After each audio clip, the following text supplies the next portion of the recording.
So welcome back once again, all you horror maniacs, for Horror Month 2018. That's right, here at Box Office Maniacs we do Horror Month every October. 31 straight days of horror films and horror related everything. So once again, I'm here to give you the next soundtrack from the Nightmare on Elm Street box set soundtrack collection.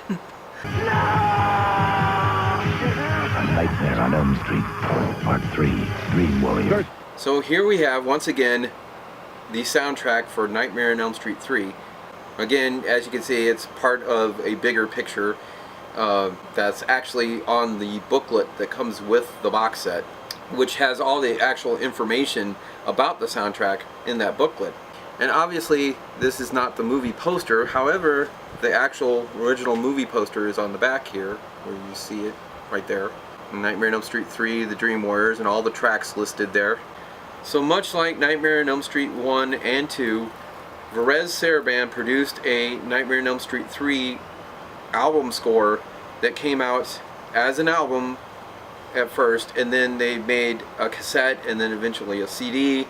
And then I actually kind of forgot about this one, but they also made a CD where they combined 6 of the films, where they had excerpts from each one of these soundtracks called the Best of Nightmare on Elm Street. So it was like a Nightmare on Elm Street greatest hits, but at that point they had produced 6 of the Nightmare on Elm Street soundtracks. So I've said this on Nightmare 1 and Nightmare 2, and I'm going to say it again here. Being that I can't play any of this music because of copyright laws, I'm going to go through each one of these tracks and explain them to you, and hopefully I'll explain it enough and show you some pictures and things that will explain the scene enough to help you either remember it in the movie, or you can obviously always go and buy the soundtrack or go back and watch the film. And luckily, this is one of those soundtracks that, even though the music's a little bit different, it still takes you back to the movie, and you still can kind of remember each one of these scenes in the film. And I like that. I really like that. It makes a good soundtrack, because if you can listen to the music and go, wow, I remember that in the movie, and I remember how I felt in the movie, and all of that. That, to me, that's a good soundtrack. It reminds you of that feeling you had when you watched the movie, either for the first time or the 80th time. You know, you remember it, and you remember each and every little detail of what happened in the film because of the music. But also, like I did with Nightmare on Elm Street 1 and 2, I'm going to go through some of the tracks with the original soundtrack to explain a few of them. But of course, the biggest part and the whole reason of me buying this soundtrack collection was because they have bonus and unreleased material on here. And one thing I've also noticed is that some of this material has been in stereo, and then others have been in mono. And most of this one in particular is mono. So when you get to the bonus and the unreleased stuff, it's not in stereo. It's remastered and everything, but it's not. And this is obviously the first time that it's ever been put on a CD anywhere, or an album anywhere. So that right there is really interesting to me, and really why I wanted to get this soundtrack collection anyway. But the mono stereo thing doesn't really bother me, even though, yeah, in stereo you would hear it, you know, from different, you'd hear things go right to left and all that kind of thing. In here, it just kind of, with just the mono, of course it's just the music, but it's still great music, so it doesn't really matter. It sounds really, really good. Okay, so this movie score was composed and produced and performed by Angelo Badalamenti. I think that's how you say his name. I might be chopping that up too. I believe it's Angelo Badalamenti, or Badalamenti, or something like that, along that line. But what he did here was, once again, like Christopher Young's score with Nightmare 2, he decided not to use the Nightmare theme and kind of developed his own theme for this movie, and I think he actually did a much better job at doing that than Christopher Young did with Nightmare 2. But once again, it sounds very orchestra-like. It's done very orchestra-like. But, however, as much as it sounds like an orchestra, I didn't know this until I actually read the booklet in here, and like I said, that booklet actually gives you quite a bit of information about these soundtracks. Or at least tidbits that you probably never knew, and I never knew this. Was, of course, because of time and the budget constraints on these films, in particular with Nightmare on Elm Street 3, why they gave it such a little budget, I don't know.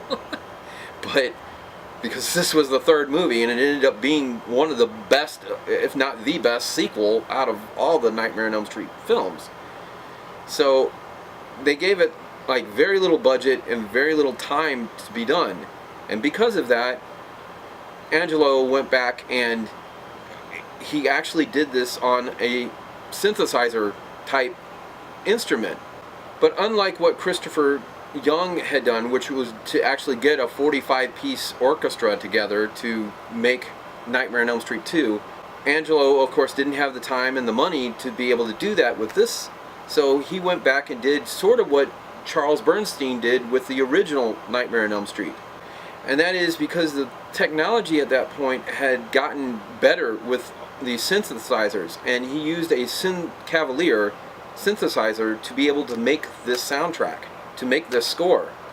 And what he was able to do on it was actually make it sound like it was an orchestra. He made sounds that sounded like oboes, and sounded like strings, and sounded like bells, and sounded like... And he was actually to make different odd sounds as well. So there was like striking sounds which actually sounded like Freddy's blades and things. And there's one particular score in here that really comes through. But also, like Christopher Young, he decided not to use the Nightmare theme. So once Angelo Badalamenti was done with this score and he turned it in to Chuck Russell, who directed Nightmare 3, as well as Rachel Talalay, who produced Nightmare 3, when he turned it over to them to listen to it, they were like, well, it's great music, except that the Nightmare theme's not there. We don't have that doo-doo-doo-doo-doo-doo. It's not in there. You know, we need that in there. And being that it got so late into the production, because the production was so time restricted, since we don't have time for him to go back and redo this score, we're going to have to do something to add the Nightmare theme to this. So they ended up hiring Ken Harrison to come in and do the Nightmare theme, so that they inserted it into the soundtrack. So when you're actually hearing the Nightmare on Elm Street theme in there, it's not Angelo Badalamenti playing it, it's this Ken Harrison playing it. Okay, so let's get into the original soundtrack, and like I said, I'm going to talk you through some of these tracks, and then we're going to move on to the bonus material.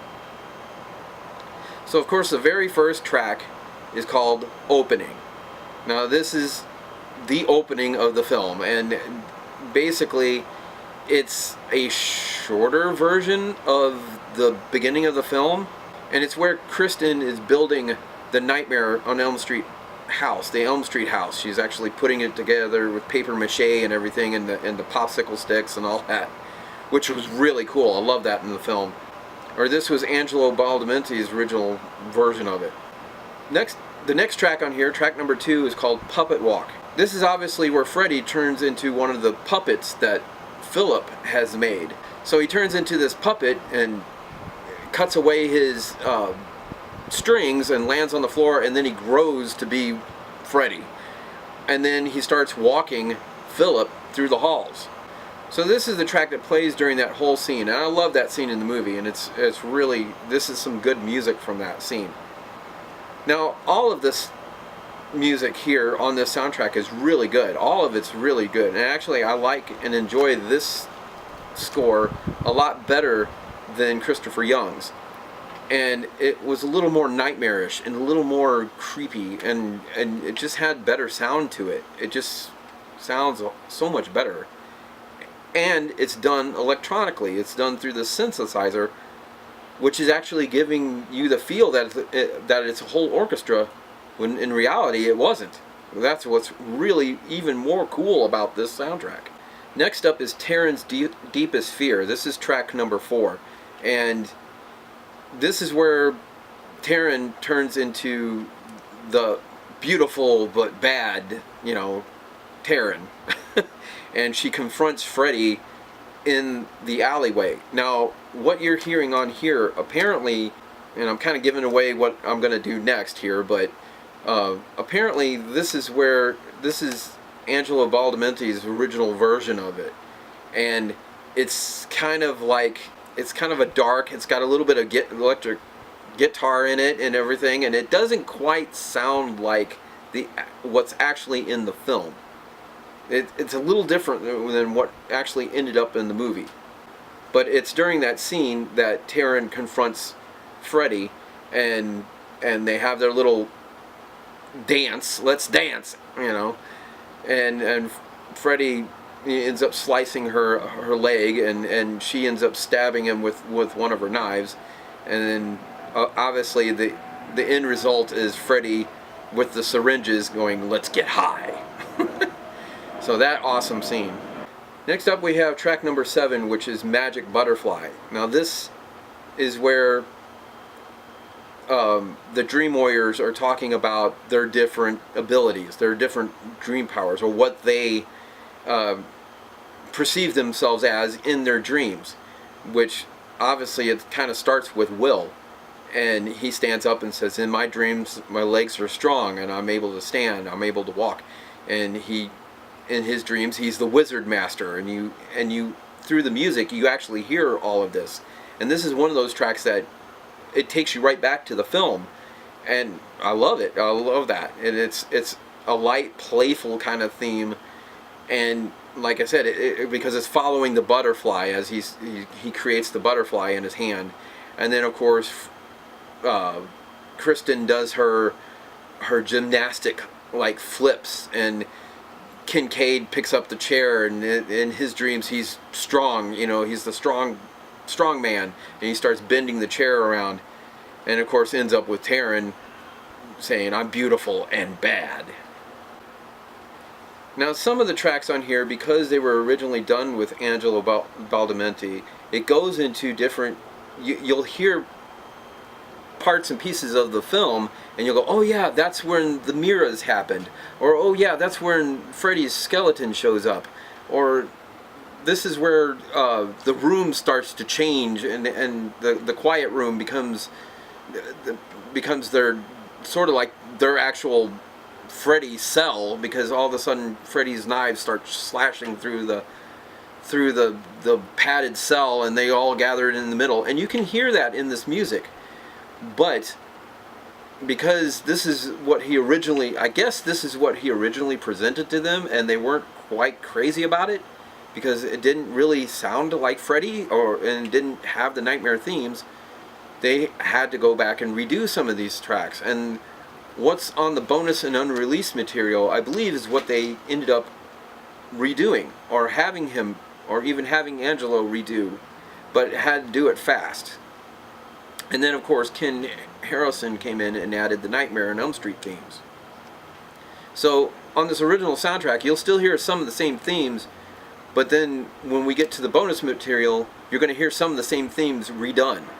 And actually I think it's much better than what he originally has on the original soundtrack. It's great music all together, it's all good music, but the stuff that they redid to actually put in the film is, I like it better. I enjoy it a lot more.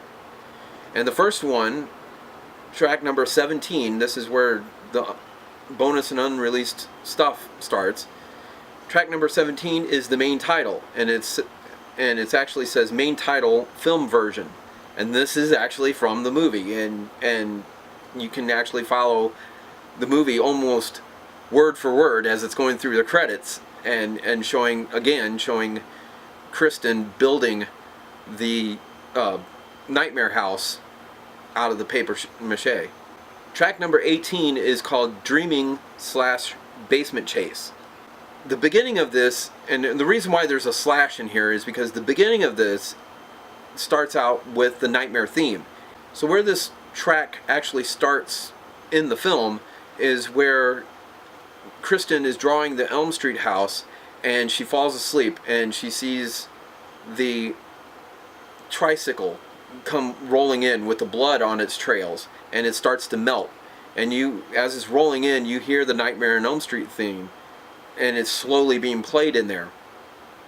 Then where the slash basement chase comes in is where she finds the little girl in the basement at the beginning of the film.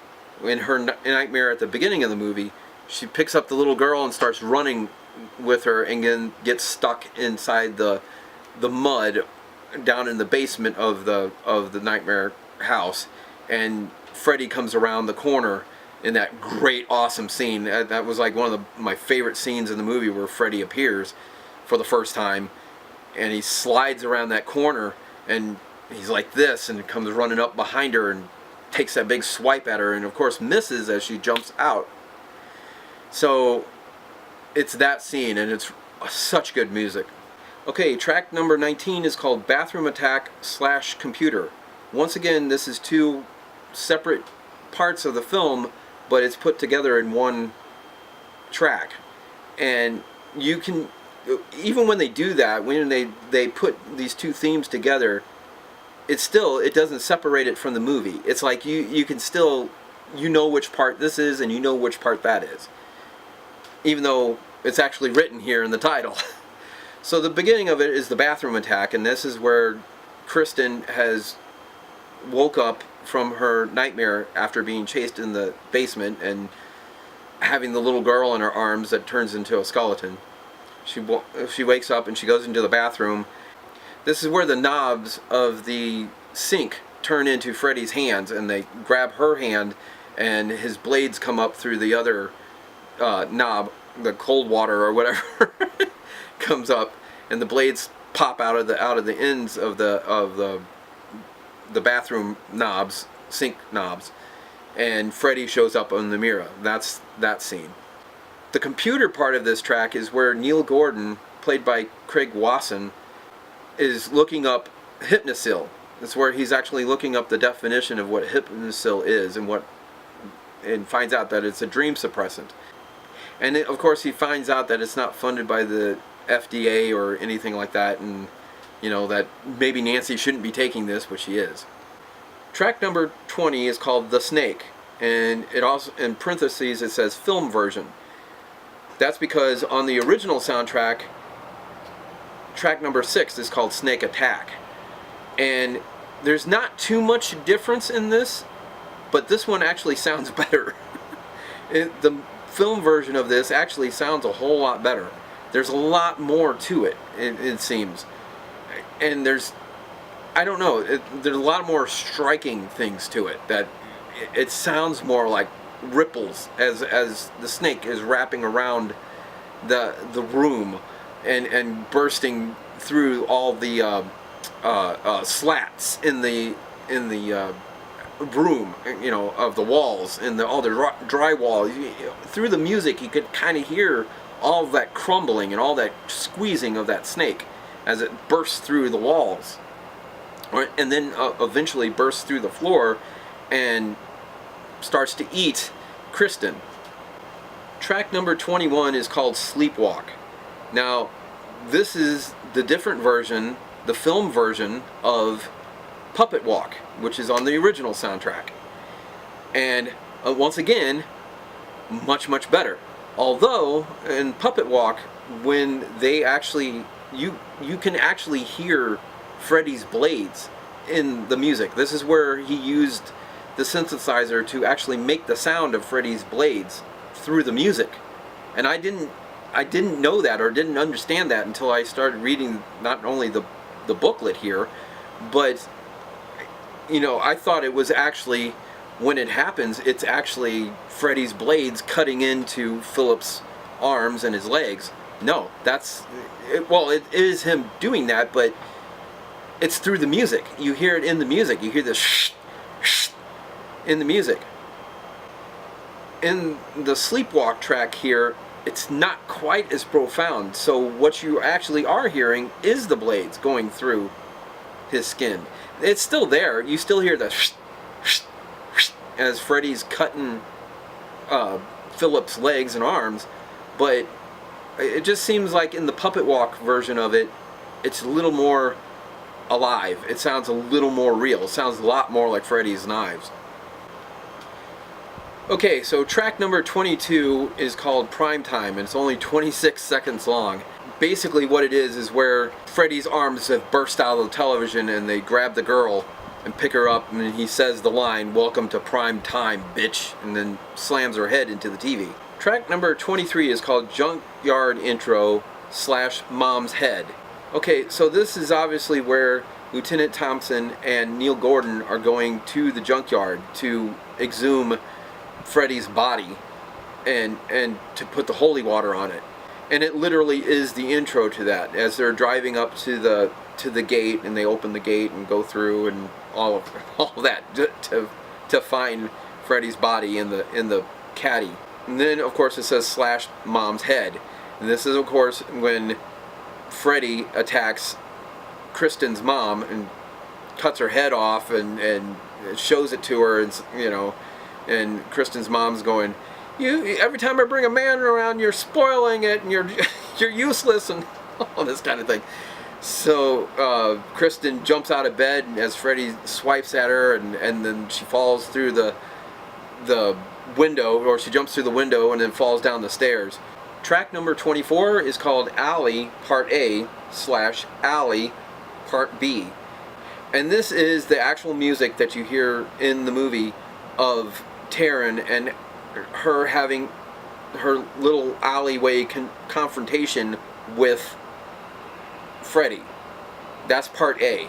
This is where she runs into Freddy and they do the whole thing, let's dance and let's get high, and that whole thing happens. Then Part B is where Will is walking down the alleyway and sees Freddy at the end, and he says, "Oh, Will, you look tired. Have a seat," and here comes the great big wheelchair with all the spikes on it. So that's that music there, and again, fabulous music. Track number 25 is called Freddy Hell, and this of course is where the door suddenly comes up out of the floor in the Elm Street house and opens up toward the staircase leading toward a boiler room where Freddy is there with Joey waiting for Nancy and Kincaid and Kristen to come down the stairs, and they actually finally confront Freddy for the first time in the film all together. And of course once they get down there, that's where they see that Joey's been tied up with all the tongues, and Freddy comes around out from behind the furnace and says, "Oh, look, all the little piggies come home."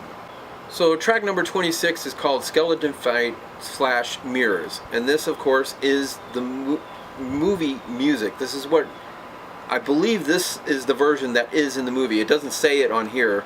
It doesn't say the film version on the track here, but it sounds to be more of the movie version. And this is where of course Freddy's skeleton, as Neil Gordon's trying to put the bag down into the grave and cover it, Freddy's skeleton jumps up and they get into the great big little confrontation there, as Freddy slashes Neil Gordon's chest and hits him over the head with the shovel and knocks him out, and then of course returns to the Dream Warriors to face them again, which ends up in the second part of the track, which is called Mirrors. And the mirrors obviously is when they're walking down the hallway and all these mirrors are there, and Freddy shows up in each of the mirrors and says, "Well, perhaps if there was more of me to spread around."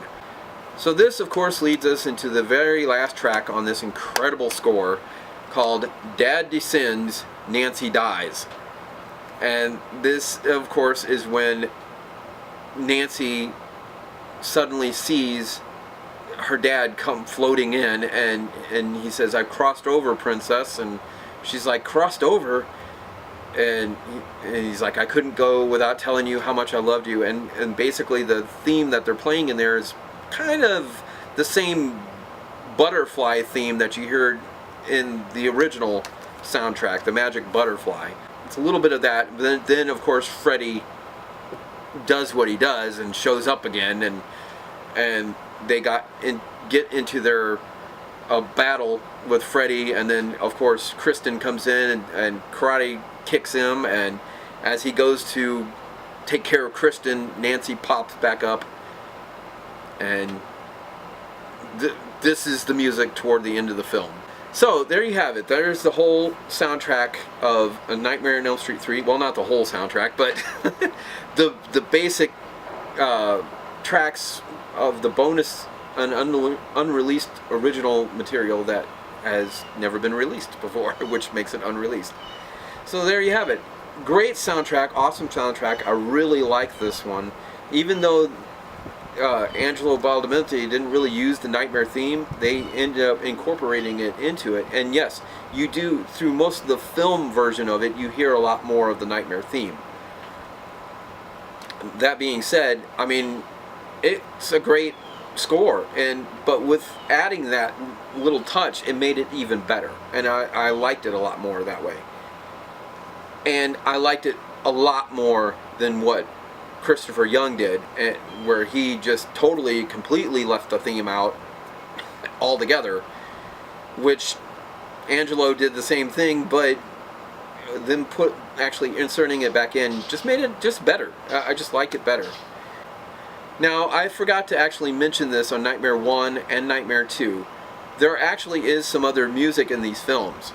There's some songs that are in these films. One of the songs that they play at the end of Nightmare 1 is performed by a band, I guess it's a band, called 213, and called It's a Nightmare. And it's the song that you hear at the very end of the movie, and you hear them going, "It's a nightmare, it's just a dream, dream." I kind of wish they would have added that on this soundtrack. That would have been superb. Or even put it on an unlisted bonus track or something. I wish they kind of would have added that one, but they didn't. Also, at the end of Nightmare on Elm Street 2, they play "Have You Ever Seen a Dream Walking?" Well, I did. That old song. I really wish they would have put that in there, which was done by Bing Crosby originally. And I love that. I wish they would have put that on the Elm Street 2 soundtrack as well. Again, they didn't do it. But of course, for Nightmare on Elm Street 3, we ended up with Dokken. With the theme song called Dream Warriors. Now Dokken actually has 2 songs in this movie, and one of them is called Into the Fire. And on the VHS version of the film and the Laserdisc version of this film, they don't play that. They just play this like rock track, this guitar track that you hear, and that's it. But I do love the song, and I originally had the cassette tape of Dream Warriors, and then eventually I had the 45, I believe, at one time of it. But once it came out on CD, this was pretty much the only way to get it, was through Dokken's Back for the Attack album. So it's on this album, and that's pretty much the way I've been listening to it ever since. So there's that. Now, coming up next, of course, is Nightmare on Elm Street 4. I hope you all stick around for that. But to do that, to please do that, you have to subscribe. Please subscribe to us. Please, please, please subscribe to us. I don't like to beg. Don't make me beg, but I will if I have to. Subscribe to us. You know you like Horror Month. You know you like horror films. You love Nightmare on Elm Street. Subscribe to us. Give us a like. Tell me what you thought of this review. Tell me what you think of the soundtrack. Anything you want to say, write it down there in the comments below. And we'll see you the rest of this month, 31 days of Horror Month. So there's much more Nightmare on Elm Street and much more Freddy coming your way. So whatever you do, don't fall asleep.